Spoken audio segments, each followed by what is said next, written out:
You see that space behind me? Yeah, that one. That's a really special spot. Not just because I happen to sit in front of it, but because the monitor that sits back there is my main.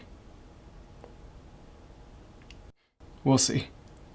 I think we should talk about this. It's always so tall.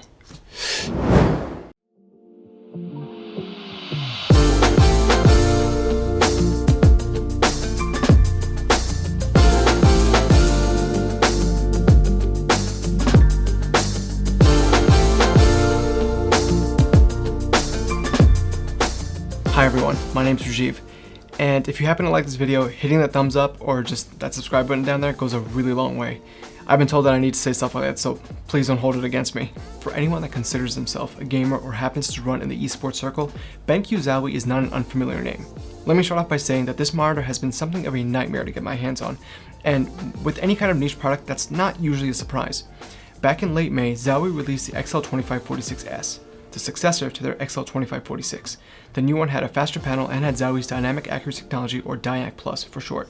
And then randomly, due to the production problems related to the COVID, the monitor just disappeared, never to be seen again. Fast forward a month or two later, and we start getting word that Zowie is putting its resources to a new monitor coming out soon. Finally, pre-orders for the XL2546K go up September 18th, and it's in my hands in less than 2 weeks. Like with all my reviews, I think it's best that we move from the outside in. Now, I've timestamped this video, so feel free to jump around if you have to. Let's get the semantics out of the way. This is a 24.5 inch 1080p 240Hz TN display. Yeah, it's TN, why do you ask? So with the new K series of monitors, most of us believe that the only thing different would be the new panel from a different manufacturer that could have keep up with Zowie's demands. We actually ended up getting something different than just a new panel, and if I could be honest, I wasn't the biggest fan. Now the base between the Zowie's older monitors and this one is slightly different. The base for the K series is slightly shorter and a bit more compact and has a decent curvature and design. I think most people will generally like it, and it does have a polished look and feel despite being plastic and metal.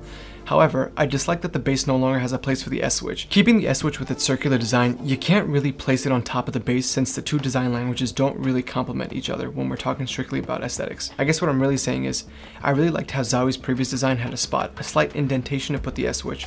It's gone now, and that means it's another thing that needs to take up space on my desk. I would love it if Zowie could implement the S-switch magnetically onto their stand, have it powered so that it essentially becomes wireless. One can dream. Moving along. Zowie has really popularized the barn door thing that's on these monitors. This is all for keeping distractions away. In the last generation, you had to screw them on. This time around, you can simply clip them in place. I like not having to use a screwdriver and all, but what happens when these obvious tiny pieces of plastic break? That can be pretty frustrating. Overall, the look and the stand is actually quite nice. This is a solid package in appearance, and I really appreciate that Zowie decided to keep the gamer aesthetics away, especially in the back of the monitor. Some of that stuff is really frustrating to look at, especially when you can't see it because obviously it's on the back. LEDs and different lights can be cool if done correctly, but most of the time it's garish and tacky. I think Dell's Alienware AW25 series is arguably the best gaming monitor that I've tried in terms of build quality. It's got a very sophisticated feel and its strong bold lines that make up its stand. I love that the Alienware logo glowed. See, when LEDs are used like that, it's charming. It makes sense, especially for brand recognition. I'm happy to say that Zowie's take on the monitor is more traditionalist. Zowie knows where the target audience is looking, and it's not behind the screen. With the base in the stand, you can tilt, swivel, raise, and pivot to one side. Another very nice touch. Zowie puts these little marking indicators on the monitor so you know exactly where your spot is before you start your session. It's stuff like this, oddly enough, that makes you realize what attention to detail actually means.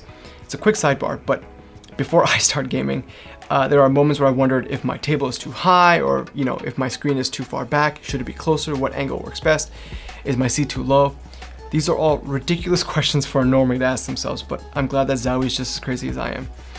When you look at these little measurements that Zowie puts, it's a light bulb moment wondering why every other gaming brand monitor manufacturer hasn't done exactly the same thing. The I/O ports section is something worth talking about because I'm a little peeved here. Now it's nice to see that there's 3 HDMI ports as opposed to 2 in the previous generation. Of course, DisplayPort 1.2 is still there, as is the headphone jack, but DVI port is now gone. However, I really wish that they kept the USB extension that the previous generations had. This means you can plug in your webcam or mouse or whatever USB accessories you have into the monitor, and the monitor has one USB wire that simply plugs into your tower. Let's talk about that S-switch. Okay, I generally really love the convenience of this thing. Having custom profiles, changing brightness and gamma, or even input is so easy, it's almost ridiculous. I mean, right now, you guys watching, think about changing the brightness of your display. having to hit the little tiny button that's in the corner, you know, and then like one of the buttons coincides with like the arrow on the OSD, and then you click it and oh my god, oops, it's the wrong one. It's time to go back. Nope, I just hit the wrong one. Kill me. The S switch is a godsend. This little thing is a winner. Zowie, there will come a day when you will move past TN technology, but keep this forever. I did want to mention, in the previous generations, your S switch would keep your custom profiles onto the switch itself, and you could simply unplug your switch and plug it into your friend's monitor to load your own profile. Unfortunately, that backwards compatibility is no longer there. As a replacement for this, Zowie has also touted a new feature called Settings to Share, where you can send your custom profile via the internet to a friend to use, eliminating the need to bring your S switch with you. Unfortunately, as confirmed with Zowie's Twitter account, that feature is not available with previous gen monitors, either because of compatibility or firmware issues. Bummer. The on-screen display is a nice, clean interface, and Zowie, I think, did a good job laying out different options in a way that is easy to navigate. I will say, it would have been really nice to see a Windows app alongside the OSD that can automatically change profiles between when I'm playing a game, browsing the web, or even editing in Adobe Premiere. It would have been a nice touch, and that's becoming the standard now, so I'm not entirely sure that why Zowie hasn't stepped foot forward with an app. Enough of the stuff that makes my brows furrow. Let's get to the reason you guys are all here, to find out if this monitor will part the Red Sea Moses style as you trickshot your way to a Warzone victory. There are two very specific technologies that Zowie is using to give you that competitive edge: AMA and DyAc+. AMA being advanced motion acceleration and DyAc being their dynamic accuracy. Now, there are other names that different monitor manufacturers are using that are similar to what Zowie is doing here, but Zowie has a game changer in the back of its pocket. More on that later. To conduct this test, I'm going to be using Blurbuster's testufo.com, which is sort of like the industry standard on testing gaming monitors and seeing how well motion detection works. It's essentially taking a snapshot of this cute flying alien on screen while it's in motion, while you are also in motion, if that makes sense. You'll know what I mean when I show you the pictures. We need to set a control for this experiment, so on the first test, it's going to be 240 Hz, AMA off, and DyAc+ off. Remember, the idea is that we want to see this little alien guy. Is it this way or this? I forget which way. It's probably going to be this way. To be as clear as possible. Now, here it is at 240 Hz, 144 Hz, and at 60 Hz. Just so you guys know, I'm including 60 Hz results because some of you guys are being held at gunpoint against your will while you're playing on a console. Second test. Okay, so we did the AMA and DyAc+ off the first time. This time we're going to do AMA on. AMA has three settings, by the way: off, high, and premium. I'm simply going to be doing this test with premium because I'm not sure that anyone will be using high over premium for any concrete circumstance. If someone wants to explain why to me in the comments, please do. Here it is at 240 Hz, then 144, and lastly, here at 60 Hz. Not a serious game changer. I think that you can see that there's less overshoot, but the differences are not earth-shattering. All right, our third test: AMA on, DyAc+ on. Hang on to your knickers. Holy shit. This is incredibly impressive. At 240 Hz with DyAc and AMA on, and the alien in motion, this is monumental. What's even more impressive is that the brightness is still sustained.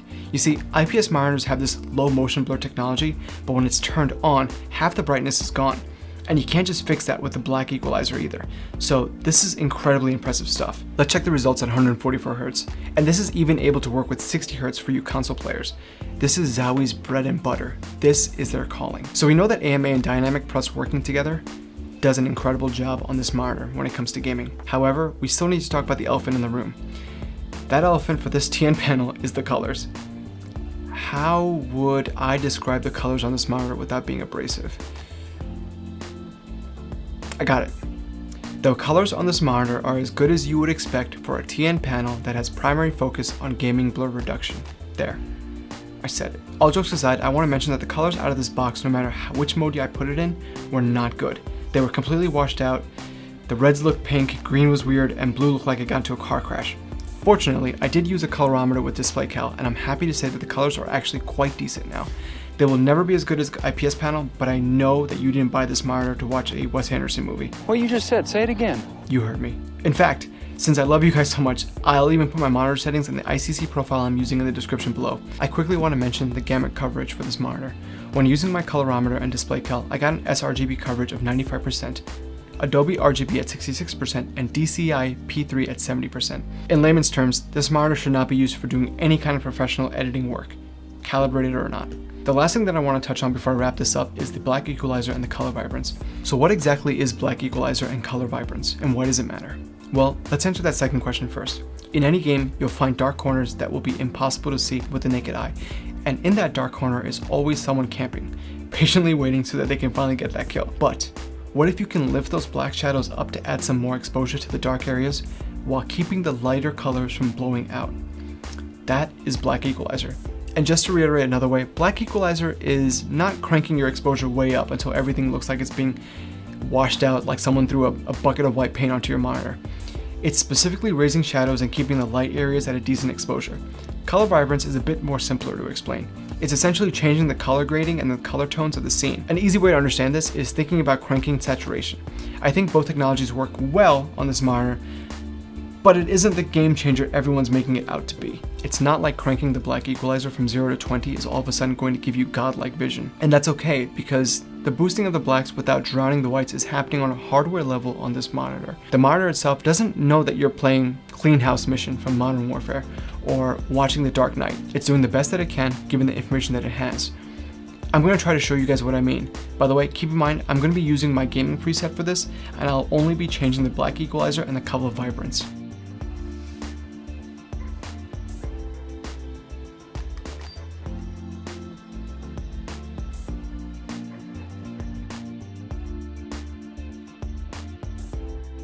Now, with all my reviews, the $1 million question is always, am I keeping this? The answer is yes, for a couple of reasons actually. The monitor is exceptional at doing one thing and one thing specifically, getting you that kill. Gaming is actually a very important aspect of my life. I always joke and say that gaming is like my cigarette. Now, I don't need to sit in front of the screen for hours playing, but just a little bit helps me get through the day. My second reason is that I also own 2 Dell IPS monitors that I use for editing and getting work done. I probably wouldn't recommend this monitor if this is your only monitor and you specifically use your monitor to do color grading or content creation. Before I go, I do want to mention that the jump from 144 Hz to 240 is not as significant as the jump from 60 to 144. However, that does not mean that 144 to 240 is negligible. Quite the opposite actually. A 240 Hz monitor, specifically when paired with a graphics card that can sustain 240 frames per second on whatever game you're playing, is going to give you an exceptional smoothness and clarity. That would also require turning down certain textures, anisotropic filtering, or ray tracing to make that possible, especially with an RTX card. The $499 price tag is a big pill to swallow, especially when you have excellent IPS monitors like the MSI or the Dell that I mentioned earlier, which cost at least $100 less. But we always come back to that same question. How important is gaming to you? Now, it's easy for anyone to roll their eyes and sit in judgment of someone who would buy a niche product like this monitor. But remember, the bar from being mediocre to being good is this much. But the bar from being good to being exceptional is here. So with enough practice, anyone can get good at something, but very few will truly reach exceptional status. They're so good that they're the exception. That's the definition. And I really believe that this monitor will help you get there. Thank you guys so much for watching. Once again, my name is Rajiv. You can follow me on Instagram or Twitter if you like. I'm going to be streaming Call of Duty again, especially with the new one coming out. I'll link my gaming profile in the description as well. Until the next one, boys and girls. Thank you guys once again.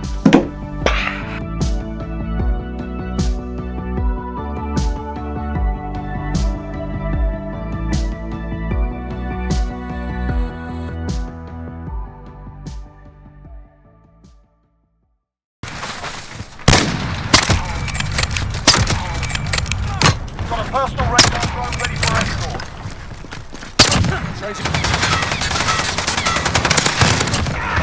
Fuck, man. Wow.